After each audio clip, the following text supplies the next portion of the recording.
ഷീറ്റിന് അളവെടുക്കുമ്പോൾ നീളത്തിന്റെ centre mark ചെയ്യും. Centre എടുത്തിട്ട് വേണം അങ്ങോട്ട് ടേപ്പിന് എത്ര വരുന്നത് നോക്കാനാണ്.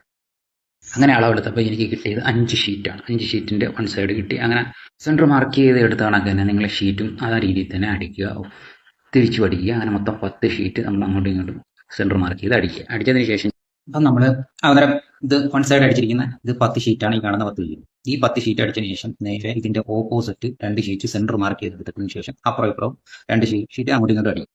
അടിച്ചതിന് ശേഷം നമ്മൾ കട്ടിംഗ് ഷീറ്റ് എവിടെ വിടുന്നതെന്നാണ് അത് പറയാം. അപ്പം കട്ടിംഗ് ഷീറ്റ് എന്ന് പറഞ്ഞു കഴിഞ്ഞാൽ ഈ കട്ടിംഗ് ഷീറ്റ് മുകളിലത്തെ മൂലക്കിഴപ്പ് തുടങ്ങി താഴെ വരുന്ന മൂലക്കിഴപ്പിൽ നിന്ന് നമ്മൾ കട്ട് ചെയ്ത 16 അടിയുടെ ഷീറ്റിന്റെ ഈ വരുന്ന ഷീറ്റ്, ഇത് 4 ഷീറ്റാണ്. ഈ 4 ഷീറ്റ് നമ്മൾ ഇവിടെയാണ് കണ്ടിട്ട് അടിക്കേണ്ടത്. ഈ സൈഡ് വീഴും, ഈ സൈഡ് അത് വീഴും.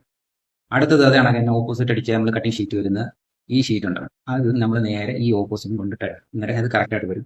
അതിന് വ്യത്യാസം ഒന്നും വരും.